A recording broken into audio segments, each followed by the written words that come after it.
शर्मा है, मेरा एमएससी एजी है, कॉलेज ऑफ एग्रीकल्चर इंदौर से, है ना। मेरे 2 इंटरनेशनल रिसर्च पेपर है, बाकी 17-18 नेशनल रिसर्च पेपर है। पिछले 10 सालों से मैं पढ़ा रहा हूँ, है ना। JET ICR, BHU, CUET, pre PG, first grade teacher, AO, double AO, उधर असिस्टेंट डायरेक्टर ऑफ एग्रीकल्चर चलता है इंदौर में, एमपी में। उसकी बाकी बैंकिंग, एएफओ वगैरह। अभी तक लगभग 40-50 हजार बच्चे पढ़ा दिए हमें, है ना। और देखो चेहरे में घमंड बिल्कुल भी नहीं आती। चले आगे, ऐसे हंसते खेलते पढ़ेंगे, बिल्कुल चिंता करने की जरूरत नहीं। तुम सब बड़े बड़े लोग हो, है ना। सर मेरे से पूछ रहे, बोले आपको डर तो नहीं लगता है? मैंने कहा मेरे स्टूडेंट 32 साल के हो गए, क्या डर लगेगा? तुम भी 32 साल के तो होंगे ना कम से कम? नहीं हो अभी? है?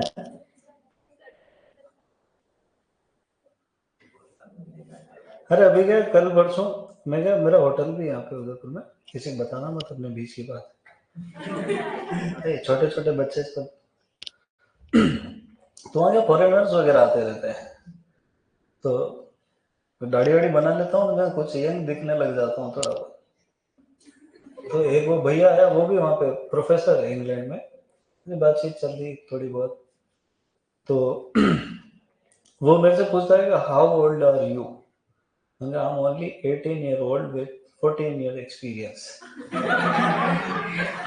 1 घंटे तक हंसा वो। मैंने कहा कि तेरे को ऐसे कई मजे आ गए इसमें। पूरा सिलेबस चाहिए तो पूरा दे दूंगा मैं तुमको, मेरे पास है प्री पीजी का पूरा सिलेबस, जिसको चाहिए बता देना, ठीक है। और बिल्कुल बढ़िया मस्त बिंदास तैयारी करो, टेंशन लेने की कोई जरूरत। प्री पीजी में बेटा सिलेबस बहुत कठिन है, पेपर भी बहुत अच्छे लेवल का आता है, पर तुम जानते हो फिर कट ऑफ का क्या ही होता है ना। नहीं समझे? कितनी कट ऑफ गई पिछले साल? 200 से ऊपर। कितने क्वेश्चन सही करना पड़ते हैं? कितने में से? 100 में से 60 नहीं करेंगे फिर क्या ही करेंगे जिंदगी में? सही है कि नहीं है? हाँ, सबसे इजी एग्जाम होता है एग्रीकल्चर का, और ज्यादातर क्वेश्चन तो कॉमन सेंस के आते हैं, है ना। ज्यादा पढ़ने से सिलेक्शन हो ऐसा जरूरी नहीं, सही चीज को सही स्ट्रेटेजी के साथ सही मात्रा में पढ़ना जरूरी। हम लोग क्या करते हैं, किसी किसी तरफ बायस्ड हो जाते हैं, उस सब्जेक्ट को ज्यादा पढ़ते हैं, वो डीप हमारे समझ में भी आता है, और बाद में पता चला कि 1-2 टॉपिक ही छोड़ दिए, जिनमें से 10-10 क्वेश्चन आते हैं, ऐसे टॉपिक छोड़ देते हैं। तो छोड़ते हैं नहीं छोड़ते, फिर दिक्कत हो जाती है। मतलब बहुत ज्यादा पढ़ने की जरूरत नहीं है, जितना जो जो पढ़ना है उतना ही वो पढ़ना है। ना तो किसी में बहुत डीप घुसना है, और ना ही किसी को इग्नोर करना है। सारे टॉपिक जब अपन कवर कर लेंगे, 1-2 बार रिवीजन कर लेंगे, उनके क्वेश्चन लगा लेंगे, सारी एग्जाम निकल जाएगी। अभी डबल लेवा आएगी, वो भी निकल जाएगी, ठीक है। अच्छा, अब अपने एग्रीकल्चर इंजीनियरिंग के सिलेबस में से कितने क्वेश्चन आएंगे? 5 क्वेश्चन आएंगे। सबसे पहला तो टॉपिक है अपना introduction to soil and water conservation. तो ये तो आप बहुत अच्छे से जानते हैं कि सॉइल वाटर कंजर्वेशन में आपको क्या क्या करना है। जनरलाइज तो हमने पढ़ रखा है, स्पेसिफिक और पढ़ना है, 2-4 डाटा याद करना है ना। फिर दूसरा है सॉइल इरोजन। सॉइल इरोजन तो सबका ही फेवरेट रहता है। क्या होता है सॉइल इरोजन? अरे बोलोगे जब तो। एक्सटेंशन पढ़ा ना तुमने, education is a two way process, दोनों तरफ से जवाब आना चाहिए। क्या होता है सर?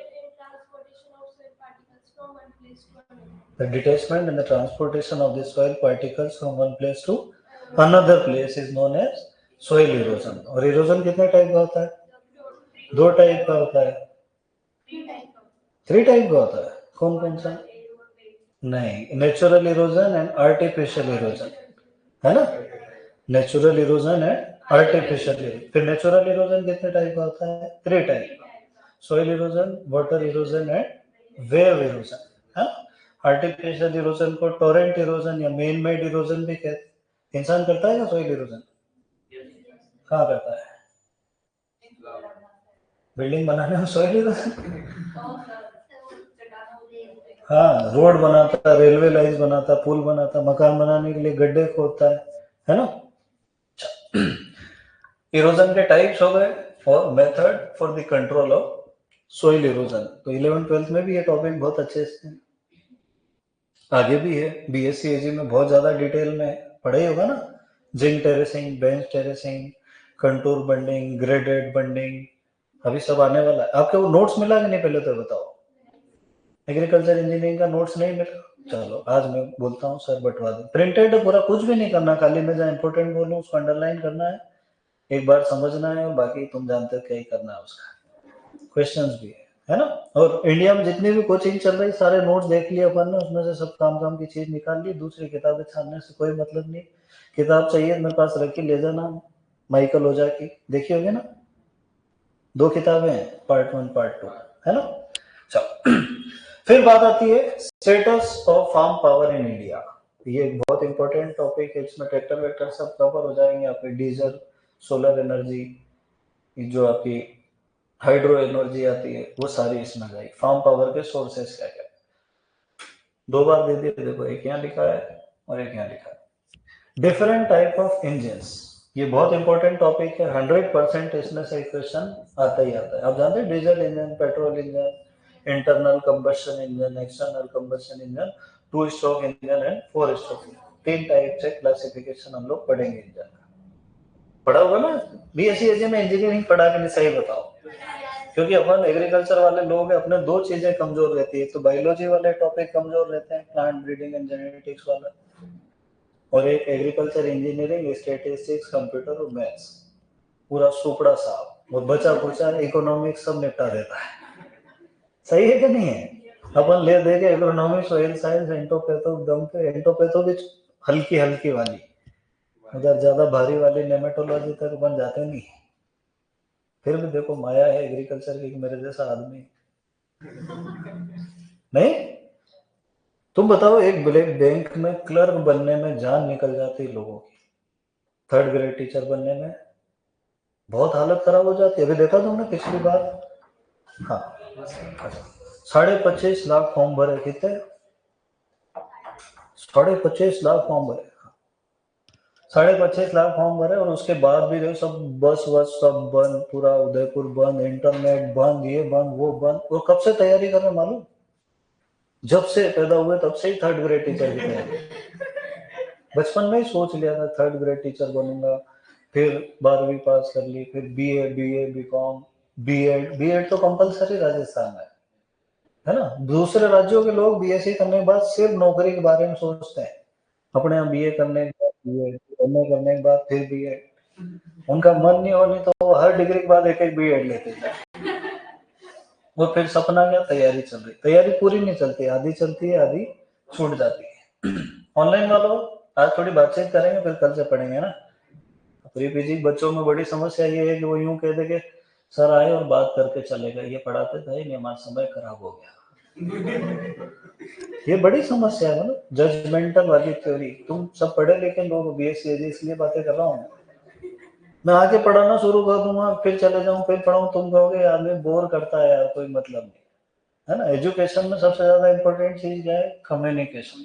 पढ़े ना तुमने, Berlo's model, लीगन्स model, Aristotle model, तो वो सारी चीजें अपन यहाँ अप्लाई करेंगे तब जाके अपने काम में आएगी, नहीं तो आए और छाप के चले गए, तुम लिख लो रट लो, ऐसे थोड़ी काम चले। तो मैंने लोगों को देखा, मेरे कई सारे जानने वाले 32 साल, 33 साल, 35 साल, 42 तक। उनका क्या कर रहे हो भाई साहब? तो यार अभी तो मैं तैयारी कर रहा हूँ। 43 साल में तो तैयारी मरने की कर सकता है आदमी, और काहे की तैयारी कर रहा है। तुम बताओ 43 ईयर ओल्ड, मैं 21 साल की उम्र में 40,000 रुपये महीना कमाना शुरू हो गया था।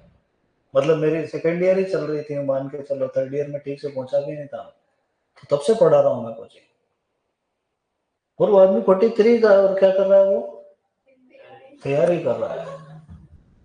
हफ्ते में 6 दिन तो पार्टी करता है हॉस्टल में, और अभी तैयारी चल रही है।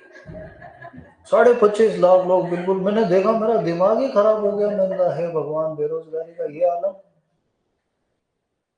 और वहां से पेपर दे के आया, वही वही जैसे ही नेट चालू हुआ, पहली खबर, चप्पल में से मोबाइल निकले, पेपर लीक।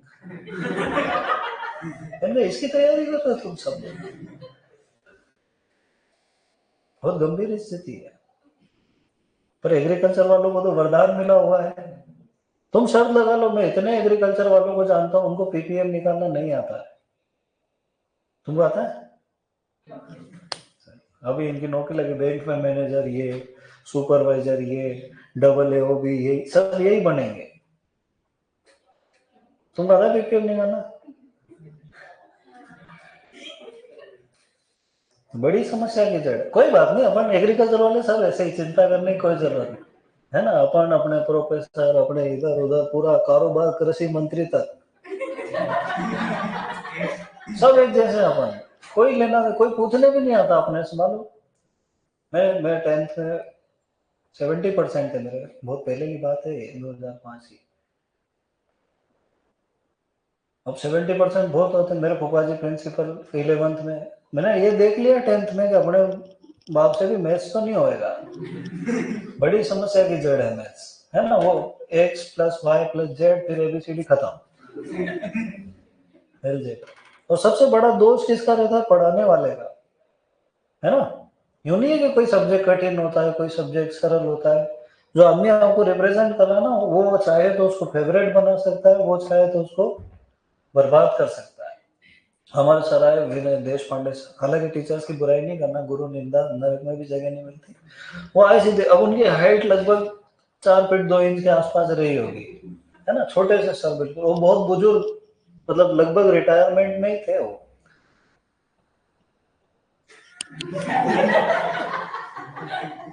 अब बुजुर्ग आदमी टफ लुक देता है, बहुत भयंकर लगता है। जवान आदमी देते चलो एटीट्यूड है बंदे में, वो बिल्कुल जाने ही वाले हैं बस।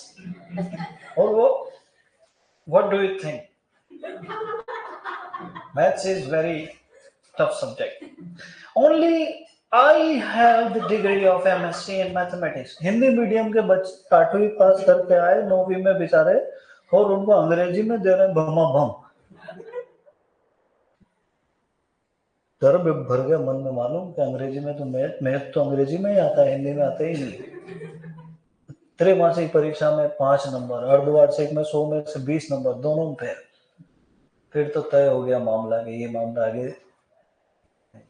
11th में एग्रीकल्चर लेने गए, मेरे पापा जी प्रिंसिपल में काम पड़ दिया।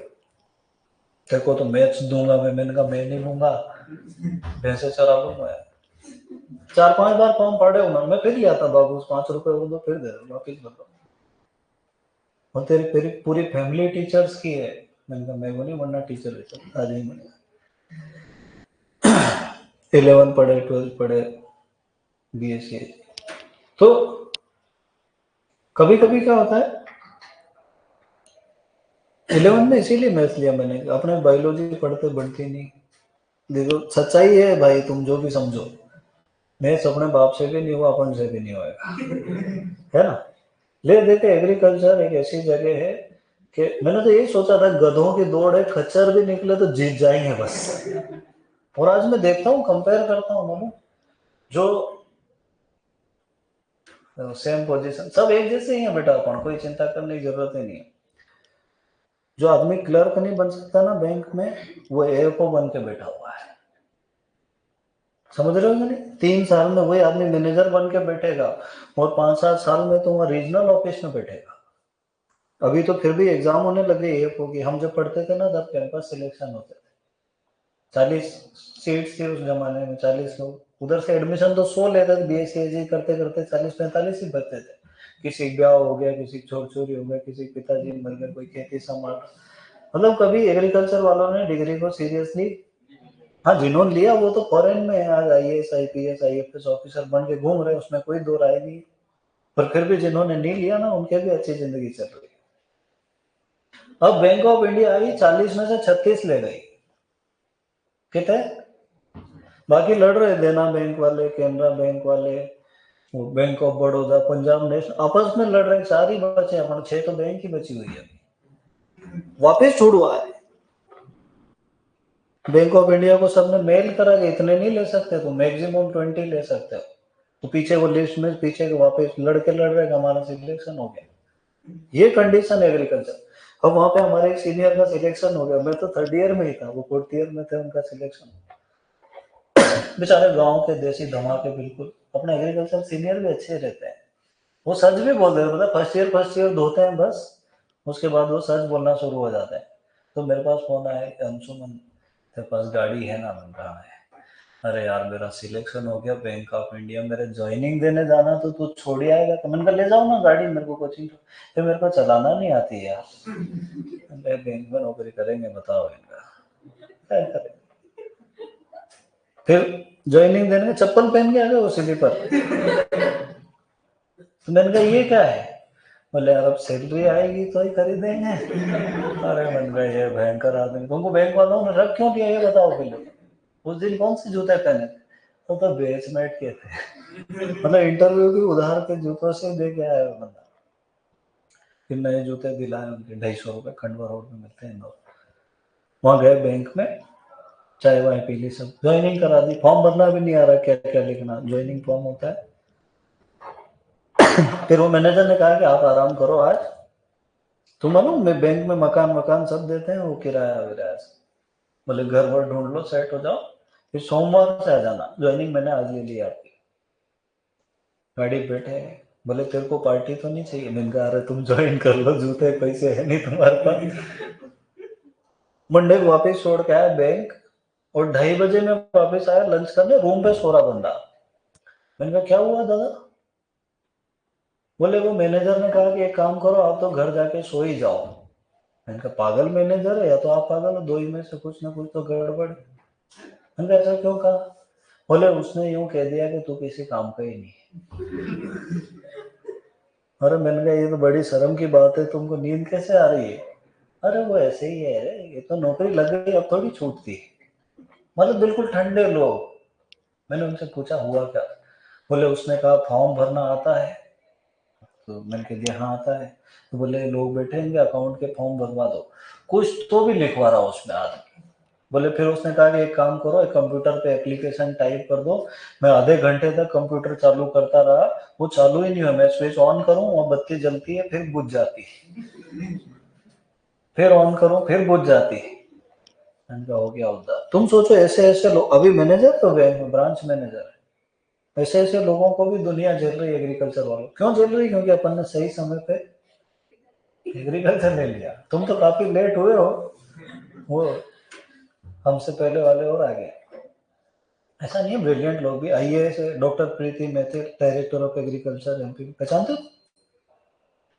वो महिला कलेक्टर जिसने विधायक के 11 चांटे मार दिए, तुम नहीं पहचानते हो? अरे यार एग्रीकल्चर वाले। आईपीएस है डॉक्टर अंकित पांडे सर है, राकेश दामोदर सर है। एक तो मेरा student Ghanshyam Dhankhar deputy collector है एमपी का। अभी एक आशुतोष त्यागी वो डीवाईएसपी बन गया। राजस्थान में एग्रीकल्चर का माहौल क्या है, मुझे थोड़ा ऐसा ही लग रहा है मामला हल्का फुल्का। यहाँ मोटिवेशन की कमी है, या तो फिर 12th के बाद आदमी का अंतिम उद्देश्य सुपरवाइजर बनना है। ये परीक्षा बंद हो जाए ना, लोगों की जिंदगी सुधर जाए, सही कह रहा हूँ। बीएससी एजी एमएससी एजी वाले जॉब लगते हैं उसमें, और बाकी 12वीं वाले उसमें बर्बाद होते हैं। और तनख्वाह कितनी मिलती है तुम जानते ही हो, कुछ नहीं होता। 15-20 हजार रुपये मिलते हैं शुरू शुरू में। तुम मत करना है, बीएससी करे हुए यार, थोड़ी तो इज्जत का ख्याल रखना मेरी। चले आगे। तो थोड़ा सा भी पढ़ लोगे ना, थोड़ा सा भी, एक नंबर जॉब लग जाएगी तुम्हारी। एमएससी तो करना ही है तुमको, ये तो तय है 100%। कैसे भी करके कर लेना मास्टर। एक थोड़ी सी इंग्लिश आना चाहिए, और एक थोड़ी सी कम्युनिकेशन स्किल। मतलब तुम अगर हिंदी बोल रहे हो तो हिंदी जैसी लगना चाहिए, उसमें तुम्हारा वो क्षेत्र नहीं आना चाहिए। समझते हो ना तुम? यूपी वाले हिंदी बोलते हैं तो यूपी आ जाता है, बिहार वाले बोलते हैं बिहार, अपने मारवाड़ वाले बोलते हैं तो वो हिंदी को यूं पकड़ के रगड़, इंग्लिश को भी रगड़ देते हैं मालूम। देखा क्या नहीं तुमने? हाँ, वो हमारे एक सर थे, वो स्टेटिस्टिक्स पढ़ा देते, वो लिखता था यम यन यल, तो क्या ही मतलब है उसमें। हाँ थोड़ा सा वो ध्यान रखना है, कम्युनिक एक्सेंट सही होना चाहिए। थोड़ी सी अंग्रेजी आए बस, सामने वाला बोले अपन वहां कर ले। 100% कम से कम 1 लाख रुपए महीने कमाओ। कितने? मेरे को भी बोला था जिस आदमी ने, मेरे को कम ही लग, मतलब मेरे को ऐसा लगा था कि यार ये आदमी बत्ती दे रहा है मेरे को, पर आज मैं याद करता हूँ वो अभी वहां शिफ्ट हो गए देहरादून, है ना, हमारे प्रोफेसर थे। उन्होंने यूं कह दिया शर्मा तू बहुत आगे जाएगा। मैंने कहा आगे कहाँ जाना है ये बताओ पहले। बोले तू इंग्लिश पे काम कर ले। मैंने कहा ठीक है डन, चले आगे। अरे मैं 2013 में सेल्स ऑफिसर बन गया श्रीराम फर्टिलाइजर्स का बीएससी के बाद। एमएससी करेंगे नहीं तो आज मैं रीजनल हेड होता कहीं एमपी छत्तीसगढ़, दो ही संभाल रहा हूँ। पर उसको मजा नहीं है ये जो सेटिस्फेक्शन मिलता है ना बातचीत का, पढ़ाने का, किसी को आगे ले जाने का, इसकी बात ही अलग है। चला आगे चलो। तो एक तो ये टॉपिक है अपना सॉइल इरोजन वाला, और इरोजन को और water conservation, soil and water का। दूसरा टॉपिक है अपना फार्म पावर और फार्म मशीनरी वाला। ये दोनों अपन ने बीएससी एजी में पढ़े कि नहीं पढ़े, सच सच बता दो मुझे, तो उस लेवल से अपन पढ़े इसको, थोड़ा थोड़ा पढ़े ज्यादा। चलो मेरे को बताओ, पेट्रोल इंजन और डीजल इंजन में मेन डिफरेंस क्या है?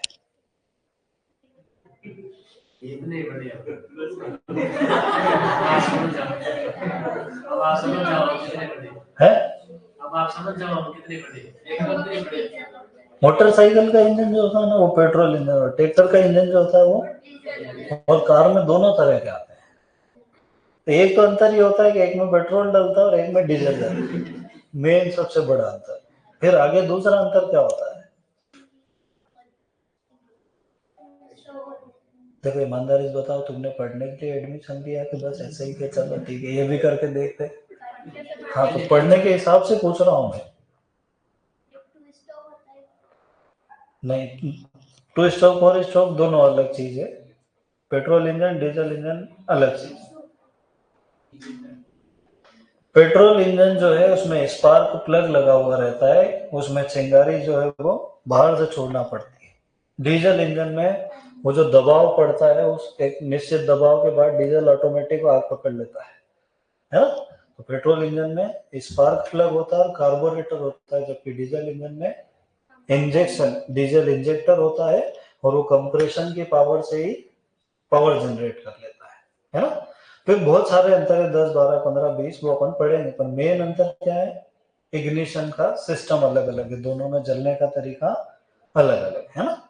तो कभी भी डीजल इंजन खोलोगे उसमें प्लग नहीं निकलेगा, प्लग किसमें निकलेगा? केवल पेट्रोल।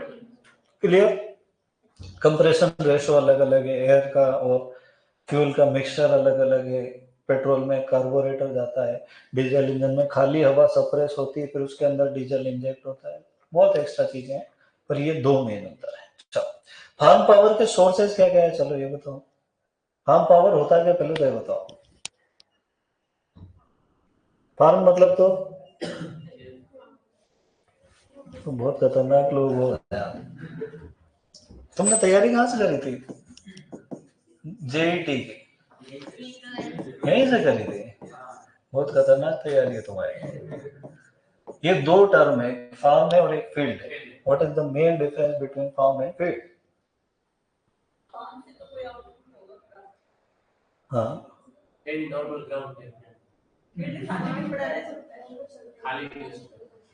करो, कोशिश करो, मैं तो यही चाहता हूँ तुम कोशिश तो करो, कम से कम तुम्हारी ईगरनेस तो पैदा हो, क्यूरोसिटी तो आए। सुमड़े जैसे मत बैठे रहो बस कुल मिला के वो कह रहा अब आएगा मजा। इतने कमेंट्स नहीं करना है ना ऑनलाइन वालों, अच्छा लगता है। बताओ जल्दी बताओ, बीएससी एजी करे हुए लोगों को इंटरव्यू का क्वेश्चन है, बताओ। ये पूछते हैं इंटरव्यू, मैं इंटरव्यू देने गया एमपीपीएससी का, मेरे से पूछते हैं वाटर शेड क्या होता है। मैंने उनको डेफिनेशन बताई कि जो जियो हाइड्रोलॉजिकल यूनिट, वो सब क्या कि हमारे मंत्री जी तो यूं कह रहे थे कि वो तालाब के ऊपर जो शेड डालते हैं उसको वाटर शेड कहते हैं। उनको ठीक है कहते होंगे। चलो बताओ जल्दी बताओ।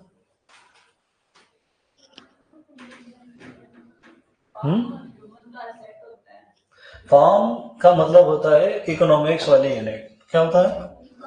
Farm refers to the economical unit by which the production is obtained. Field is a physical piece of land. Suppose के किसान है ना? जरा इधर किसान,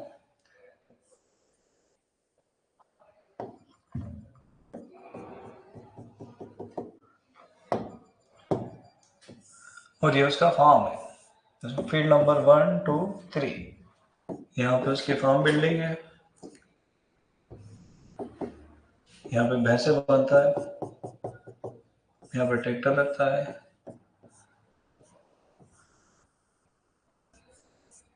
है ना? यहाँ कुआं है, ये सब मिला के क्या कहलाता है? फार्म। तो farm is a production unit. एक किसान के पास उत्पादन के जितने भी साधन होते हैं, गाय, बैल, भैंस, खेती, फावड़ी, तगारी, जितने भी इम्प्लीमेंट्स है ना, जितना भी कुआ, बावड़ी, फार्म बिल्डिंग, खेत वेत, किसान खुद भी, सब मिल के क्या कहलाता है? Farm. It is economical unit. ये क्या है? इकोनॉमिकल। जबकि किसी भूमि का वह टुकड़ा जिसकी अपनी सीमाएं हैं और जिसका प्रयोग फसल उत्पादन में किया जाता है, piece of land, it has its own boundary and always engaged in the crop production is called field. दोनों में कितना अंतर है? बहुत सारा। जिसके अंदर फसल उगती है वो field. Field is a part of farm. Dairy farm है, उसमें तो खेत होगा ही नहीं, या पोल्ट्री फार्म है उसके पास खेत हो, ऐसा जरूरी नहीं है। समझ रहे हो कि नहीं? तो फार्म क्या है? Production unit. जबकि फील्ड क्या है? जहां फसलें उगती है उस जगह को क्या कहते हैं? फील्ड। अब ये तो हो गया फार्म। दूसरा शब्द है पावर।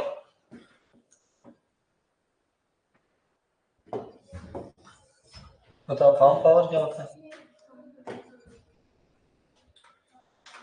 अरे कोई भी काम करने के लिए ऊर्जा की आवश्यकता पड़ती है, ताकत की आवश्यकता पड़ती है, शक्ति की आवश्यकता पड़ती है। खेत में जितने भी काम होते हैं उनके लिए जिन जिन पावर्स की जरूरत पड़ती है उसको क्या कहेंगे हम? Farm power. जैसे सबसे पहली पावर तो कौन सी यूज होती है? इंसानों की पावर यूज होती है ना। दूसरी एनिमल पावर। तीसरी डीजल पावर, है ना, ट्रैक्टर हुआ, इंजन हुए, जनरेटर्स हुए, वो सब कहाँ से चलते हैं? डीजल। तीन तो मेनली हो गई। चौथी इलेक्ट्रिकल पावर, इलेक्ट्रिसिटी से जो चीजें चलती है वो। फिर पांचवी, कुछ जगह पे सोलर एनर्जी का यूज भी करते हैं, कुछ जगह पे विंड एनर्जी, है ना। और इन तीनों से इलेक्ट्रिसिटी मिलती है ना। अगर पानी से मिले तो इसको कहते हैं हाइड्रो इलेक्ट्रिसिटी। क्या कहते हैं? Hydro electricity. तो these are the sources of farm power. अब सबसे इजी क्वेश्चन क्या बनता है? Which of following is a source of farm power? और वो दे देगा इनके पेयर्स बना के, human, animal diesel, electricity, wind, solar, electrical और ऑल ऑफ दिस। अपन ढूंढते रहते हैं कि इन तीनों में कौन सा सही होगा। अपने पता होना चाहिए कि कौन कौन से major sources of farm power है ना। ठीक है। बायोफ्यूल भी आ गया आजकल, तो जेट्रोपस बनता है, बायोडीजल। एक वो क्या नाम उसका, गैसोहॉल, नाम सुना तुमने कभी? Power alcohol. अभी 2027 तक 30% शुगर केन एथेनॉल मिलाना है, पता है कि नहीं है? उसको कहते हैं पावर एल्कोहल, जिसमें 20% तो क्या रहता है? शुगर केन का एथेनॉल, और 80% क्या रहता है? पेट्रोल, है ना। तो पेट्रोल के अंदर शुगर केन का एथेनॉल मिलाना है। उससे क्या फर्क पड़ेगा? उससे पेट्रोल की जो रिक्वायरमेंट है वो कम हो जाएगी अपनी। अभी अपन मान लो 1 करोड़ लीटर रोज पेट्रोल इंपोर्ट कर रहे हैं दुबई से, फिर 80 लाख ही बचेगा, मतलब 20 लाख का आपका पैदा हो जाएगा। गन्ना किसानों के जो आर्थिक स्थिति है सुधर जाएगी, है ना। जितने भी शुगर मिल घाटे में चल रही थी वो ऑटोमेटिक फायदे में आ जाएगी। बहुत घाटा होता है ना गन्ना उगाने में, इट इज वेरी रिस्की, बहुत खतरनाक है, महंगा पड़ता है, एक तो ड्यूरेशन ज्यादा, मेहनत ज्यादा। मिक्स करेंगे तो फर्क नहीं पड़ेगा? फर्क पड़ेगा तो क्यों मिक्स करें? पूरा नहीं करेंगे 100%। इतना कहाँ से लाएंगे? अपन ही तो करेंगे प्रोडक्शन, जब जाके तो आएगा। धीरे धीरे कोई भी काम धीरे धीरे शुरू होता है। जैविक खेती योजना आयोग ने कहा 10% एरिया पे करनी है, अच्छी चीज है। 100% पे करना अभी पॉसिबल? तो सारी चीजें धीरे धीरे शुरू होती है और आगे बढ़ती, एकदम से कुछ भी लागू नहीं होता, है ना। मतलब ऐसा माना जाता है कि मेन अंतर, अपन कम्युनिकेशन पढ़ते हैं, एजुकेशन एक्सटेंशन अपन ने पढ़ा ना तुमने एक्सटेंशन, उसमें एक तो पढ़ा लिखा आदमी होता है, एक अनपढ़ आदमी होता है। ज्यादातर किसानों को अनपढ़ कंसीडर किया जाता है।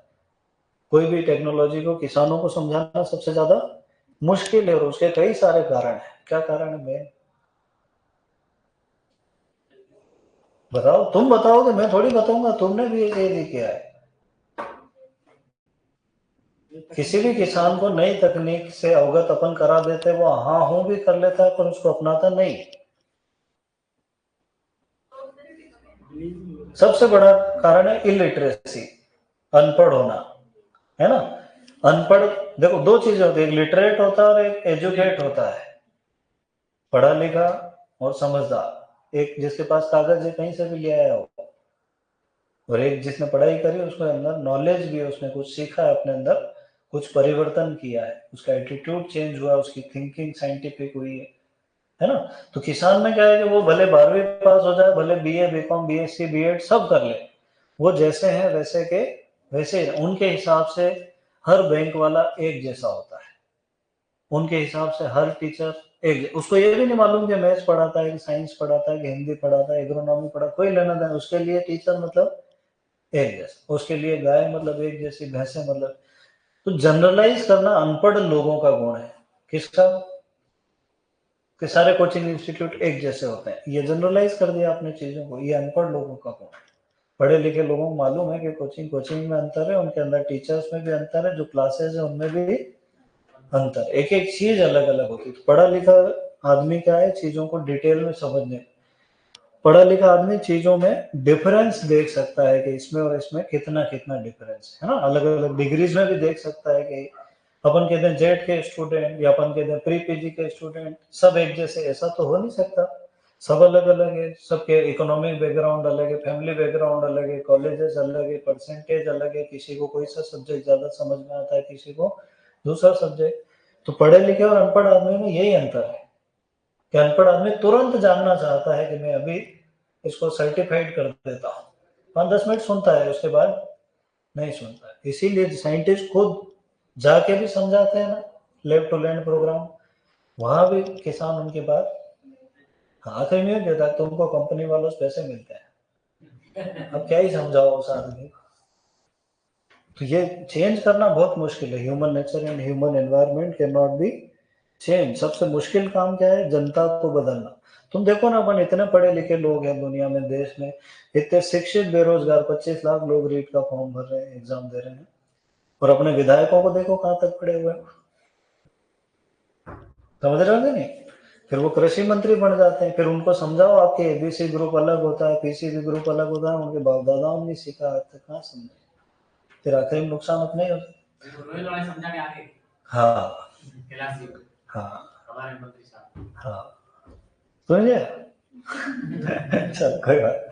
पावर ट्रांसमिशन सिस्टम, ट्रैक्टर के अंदर जो जो भी चीजें लगी हुई होती है, जो उस इंजन के पावर को पहियों तक ले जाती है, इंप्लीमेंट तक ले जाती है, उसको क्या कहते हैं, पावर ट्रांसमिशन सिस्टम। इसमें क्लच आता है, गियर बॉक्स आता है, डिफरेंशियल आता है, और final drive of a tractor, है ना। फिर ट्रैक्टर और इसके प्रकार और कृषि से संबंधित विभिन्न प्रकार के यंत्र, है ना। फिर यहाँ लिखा familiarization with the sowing and planting equipment, मतलब बुआई के और रोपाई के यंत्र। Familiarization with the harvesting and threshing implement, मतलब हार्वेस्टर और थ्रेसिंग थ्रेसर के बारे में हल्की फुल्की जानकारी। Classification of energy sources in agriculture sector, ये वही वाली बात है जिसकी अपन अभी बात कर रहे थे। एंड फैमिलराइजेशन विद बायोमास, बायोमास का मतलब क्या होता है कि जो भी हमारे पौधे और जंतु है इनसे प्राप्त जो भी उत्पाद है, जिनसे या तो अपन चाहे तो जलाऊ चीजें बना सकते हैं, या तो चाहे तो अपन बायोडीजल बना सकते हैं, बायोगैस बना सकते हैं, यही ऑर्गेनिक मैटर के सोर्स के फॉर्म में हमारी सॉइल में मिल जाता है। तो जो भी प्लांट से और एनिमल से ओरिजिनेटेड चीजें, उनको क्या कहते हैं हम लोग, बायोमास। बायोमास के बारे में पढ़ना। फिर यूटिलाइजेशन ऑफ बायोफ्यूल, बायोफ्यूल में क्या आता है, एक तो एथेनॉल आता है मेनली, और एक बायोडीजल जिसको अपन जेट्रोपा ऑयल भी कहते हैं, है ना। जेट्रोपा कर्कश एक पौधा था ना, रतन जोत, उसके बीजों से तेल निकलता है। आजकल तो पेट्रोल पंप डले हुए देखे तुमने, वहां लिखा बायोडीजल 1 रुपए सस्ता। 1 रुपए में क्या फर्क पड़ता है, 400 लीटर पेट्रोल डलता है एक बार में ट्रक में, 400 बच जाएंगे ड्राइवर के, सही है कि नहीं। हाँ। फिर biogas plants, biodiesel and bio oil production, introduction to solar energy, यहाँ पे सोलर एनर्जी के बारे में भी थोड़ा सा आपने पढ़ना। इसके बाद एक पूरी नई टेक्नोलॉजी है, ये अलग है, जिसको अपन कहते हैं green house technology. Green house equipment, materials of construction, मतलब किन किन चीजों से ग्रीन हाउस बनता है, for the traditional and low cost green houses. पहले तो बताओ ग्रीन हाउस क्या होता है?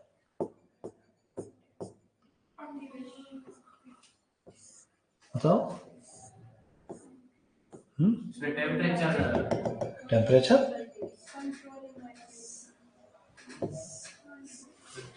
का मैनेजमेंट रहता है it is a part of protected cultivation है। प्रोटेक्टेड कल्टीवेशन का एक पार्ट रहता है जिसमें अपन क्या करते हैं, चारों तरफ से एक बंद क्लोज एनवायरनमेंट बनाते हैं और उसमें कुछ चीजों को मैनिपुलेट करने की व्यवस्था रहती है। जैसे हम CO2 का कंसंट्रेशन कम ज्यादा कर सकते हैं, टेम्परेचर कम ज्यादा कर सकते हैं, ह्यूमिडिटी कम ज्यादा कर सकते हैं और सनशाइन के आवर्स को रेगुलेट कर सकते हैं। इससे ज्यादा कुछ नहीं कर सकते, है ना, बस इतना ही कर सकते। तो ये 4-5 जो मेजर फैक्टर है उनको कंट्रोल करने के लिए ग्रीन हाउस का यूज करते हैं। अब कौन सा मटेरियल सस्ता पड़ता है, कौन कौन से मटेरियल का यूज होता है, कितने टाइप्स हैं, यही सारी चीजें अपने को जनरल पढ़ना, बहुत ज्यादा डिटेल में स्पेसिफिक नहीं पढ़ना। अपन एग्रीकल्चर वाले अपने से पूछेंगे कि ये महंगा पड़ेगा कि वो महंगा पड़ेगा, समझ रहे हो नहीं? अच्छा बताओ, ये जो प्रोटेक्टेड कल्टीवेशन है ये प्रॉफिटेबल बिजनेस है या हार्मफुल बिजनेस? Profitable business. देखो, कोई भी चीज प्रॉफिटेबल या हार्मफुल जब भी हम काउंट करते हैं तो हम लोग तो साइंस के स्टूडेंट है ना। अलग अलग प्रॉफिट्स होते हैं। जैसे एक होता है इकोनॉमिक प्रॉफिट, इसमें सिर्फ पैसे की बात करता है, पर जो फसल चक्र अपन अपनाते हैं उससे पैसों का फायदा तो नहीं होता है ना। तो एक होता है इकोलॉजिकल प्रॉफिट, है ना। इकोलॉजिकल प्रॉफिट मतलब एनवायरनमेंट को कोई चीज एनरिच कर रही है ना, हेल्दी बना रही है, ज्यादा न्यूट्रिशनल वैल्यू आ रही है, माइक्रोबियल पॉपुलेशन को इंक्रीज कर रही है, कहीं ना कहीं इकोलॉजी को फिर से सुधारने में हेल्प कर रही है, उसको क्या कहते हैं हम लोग, इकोलॉजिकल प्रॉफिट। बहुत सारी चीजें ऐसी है जो इकोनॉमिकली हार्मफुल है। जैसे दिल्ली में अभी क्या है, वो फॉग क्लीनर टावर लगा रखे हैं उन्होंने, स्मोक आता है ना दिल्ली में, तो धुंध को हटाने के लिए वो पानी का छिड़काव करता है। इसमें पानी का भी नुकसान, पैसे का भी, बिजली का भी, और वो क्या कर रहा है, एनवायरनमेंट को क्लीन कर रहा है। अपन सड़कों पे सफाई करवाते हैं, पैसों की तो नुकसान हो रहा है कि नहीं हो रहा है, और अपन दूसरा प्रॉफिट देखते हैं जिसको क्या कहते हैं अपन, इकोलॉजिकल प्रॉफिट। एक होता है एस्थेटिक प्रॉफिट, बड़ा सुना कभी ऐसा? क्या होता है एस्थेटिक? गार्डन में गए हो तुम कभी? पैसे मिलते हैं? नहीं मिलता है ना, फिर भी जाते हैं क्योंकि सुकून मिलता है, खुशी मिलती है। पहाड़ों में जाना, झीलों के में घूमना फिरना, मूवीज देखना, ये सब काहे में आता है, मानसिक शांति में। और ये बड़ी चीज है मानसिक शांति, है ना, सबसे बड़ा धन है ये। यार ये आदमी बहुत इंटेलिजेंट है ना, सबसे बड़ा धन है ये। अपन दो ही उधर चलेंगे, क्या कहते हैं उसको, आश्रम आश्रम, ध्यान करता है, ध्यान नहीं करता है, ध्यान योग साधना कुछ नहीं। मैं अपन आज मिले हैं, कल से शुरू, चले आगे। नहीं वो अलग ही लेवल है उस पढ़ने का, अपन टच भी नहीं कर सकते। पर अपने को इधर पढ़ना है भी, इंजीनियरिंग है ना। हाँ, कहाँ थे अपन, 3 प्रॉफिट देख लिए अपन ने, एक इकोनॉमिकल प्रॉफिट, एक इकोलॉजिकल प्रॉफिट और तीसरा एस्थेटिक। और भी ऐसे बहुत सारे प्रॉफिट हो सकते हैं, पर अपन अब इससे ज्यादा नहीं जाएंगे आगे। फिर बात आती है irrigation systems used in green house. बताओ कौन कौन से इरिगेशन सिस्टम का यूज हो सकता है ग्रीन हाउस? ड्रिप का और स्प्रिंकलर का, है ना, माइक्रो स्प्रिंकलर जिसमें बबलर मेथड आती है ना, और बुड़ बुड़ करके पानी गिरता है ना धीरे धीरे, उसको बबलर मेथड कहते हैं। फिर important engineering properties such as the physical, thermal and aero hydrodynamic properties of cereal pulses, oil seeds and their application in post harvest equipment। इसका क्या मतलब होगा पहले तो ये बताओ।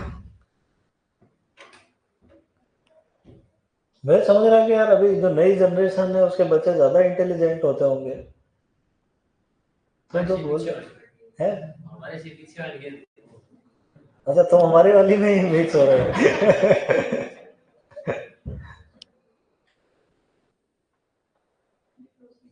इतना मैं क्या हम भी आपके साथ ही थे, चल हमारे से पीछे वाली इंटेलिजेंट। एक चीज तो बताओ कम से कम इसी प्रोसेसिंग में, करके इनको मतलब लंबे समय तक कैसे। किसको, ग्रीन हाउस को बचाना है? नहीं नहीं, फिर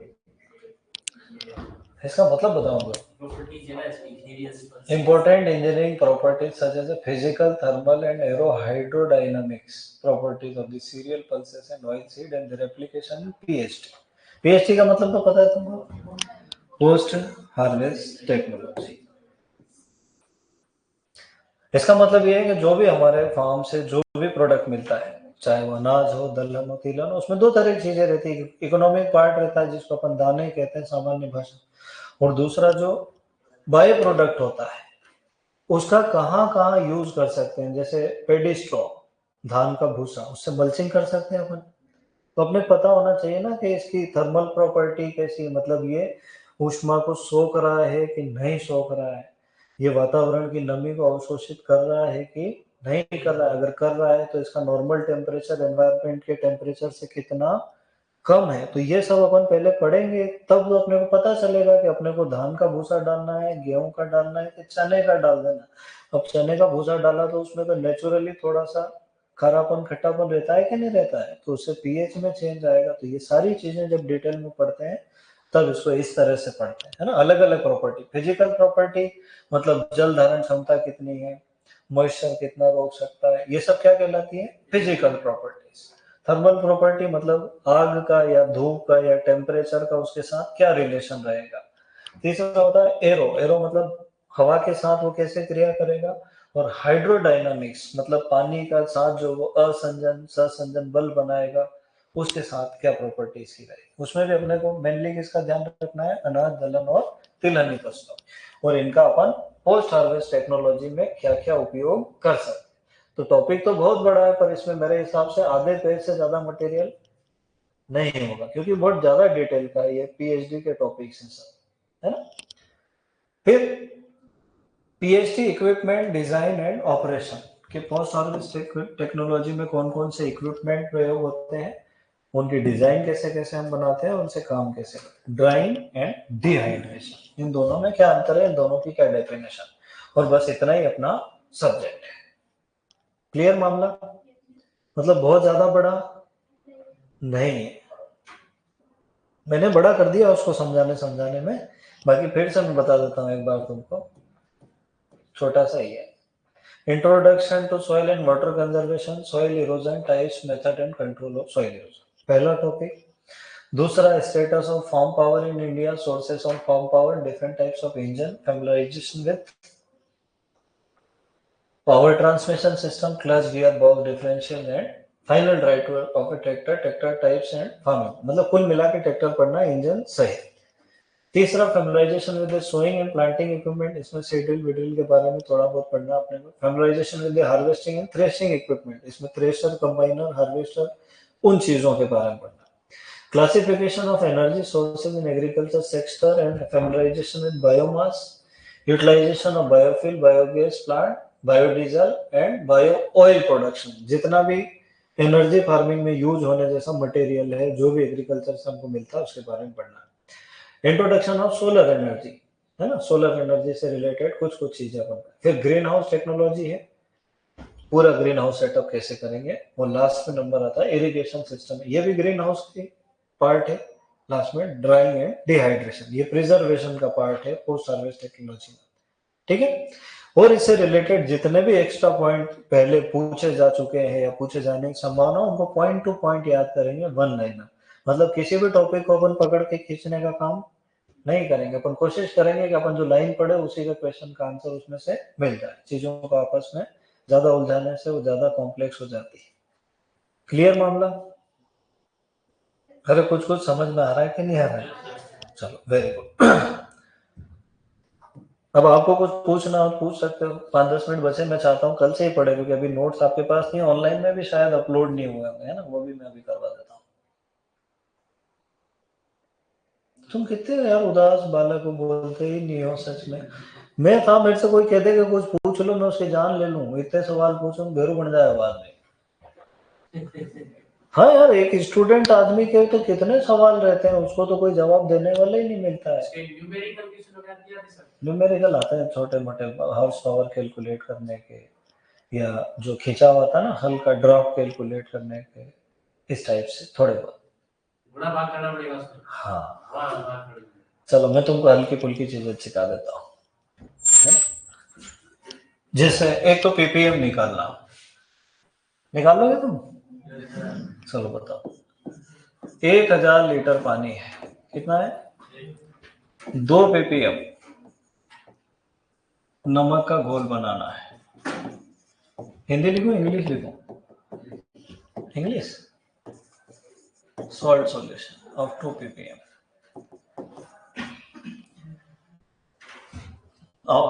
Calculate the amount of salt.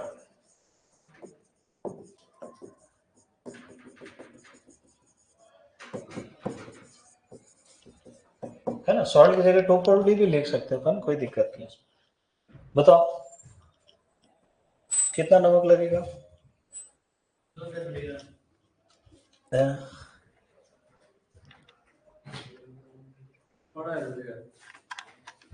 करो, in milligram, in gram, and in kilogram.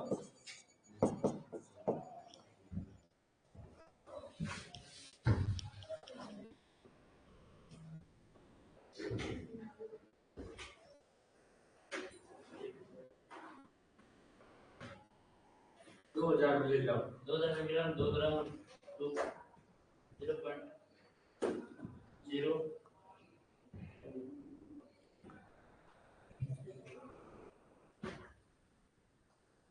हाँ हाँ कोई दिक्कत नहीं, गलती होएगा ना, इससे ज्यादा क्या ही हो जाएगा, मेरे को ये बताओ। स्टूडेंट आदमी अगर गलती करने जड़ेगा तो फिर सही कब करेगा, है ना।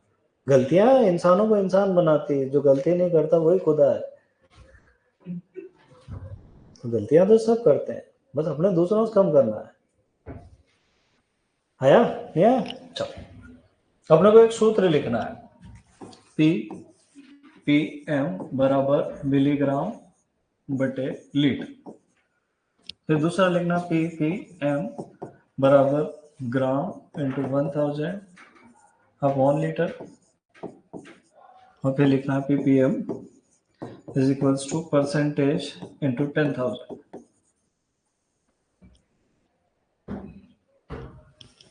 लिख लो।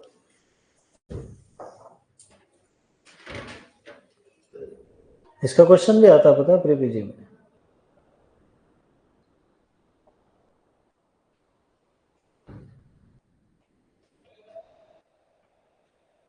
इकोनॉमी कंप्लीट हो गया तुम्हारा?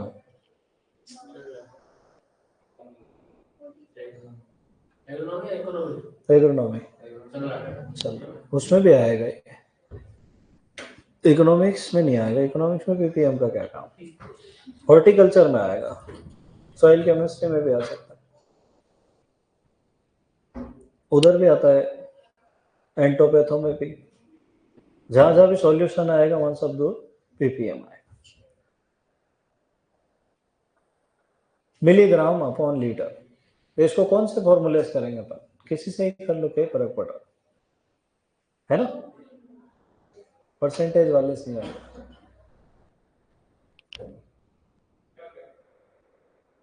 क्या आंसर आएगा? देखो सीधी सीधी बात है, 1 मिलीग्राम को 1 लीटर पानी में मिलाएंगे तो 1 पीपीएम, 2 मिलीग्राम को 2 लीटर में मिला देंगे 2 पीपीएम।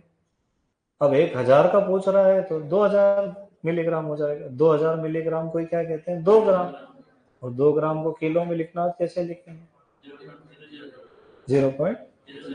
गिन लेना एक बार, जीरो में दिक्कत आ सकती। जैसे 2 किलो, 2000 ग्राम, 200 ग्राम, 20 ग्राम। और पीछे जाना है? 2 ग्राम। करके करा करो हमेशा, दिमाग से नहीं, मैथ से। यही सबसे ज्यादा गड़बड़ी मैथ से करता है। हाँ।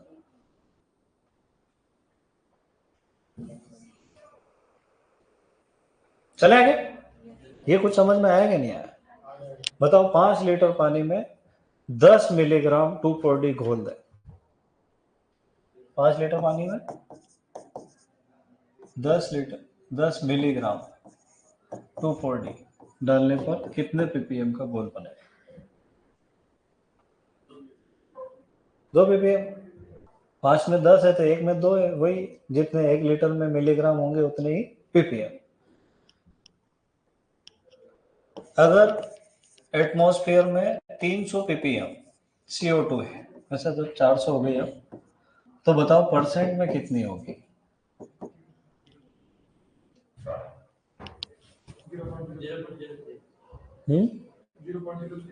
0.03।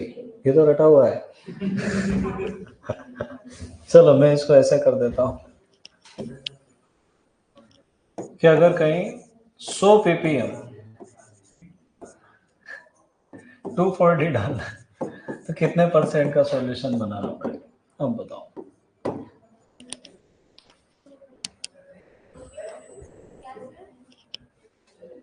सौ ppm 2,4-D है तो परसेंट में क्या लिखेंगे उसको?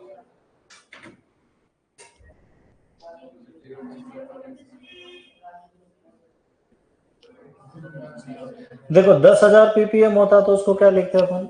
1%, है ना, क्योंकि 1% बराबर 10,000 ppm। अगर 1,000 होता तो क्या लिखते हैं? 0.1%। अगर 100 है तो क्या लिख देंगे? बस ऐसे ही है, बहुत इजी मैथ्स है, इसमें कोई कैलकुलेशन की जरूरत नहीं पड़ती। चलो एक मामला तो क्लियर हुआ अपना। टाइम तो नहीं हो गया? हो गया शायद। 2:40 से 3:40 है ना? हाँ। तो अब कल जो नोट्स मिलेगा ना आपको, उस नोट्स के कम से कम 5 पेज पढ़ के आना। कल मिलेंगे, आज मिलेंगे? आज मिल जाएंगे तो कल मिलेंगे, आते से ही मिल जाएंगे। मतलब आज मैं कोशिश करूंगा, अगर पढ़े होंगे तो अभी भिजवा दूंगा, ठीक है? मेरे को भी कल शाम को ही मैसेज आया कि सर कल से प्री पीजी में इंजीनियरिंग पढ़ाना। मैंने कहा ठीक है। आपने एमएससी किसमें कर रखी? एग्रोनॉमी में, इंदौर से।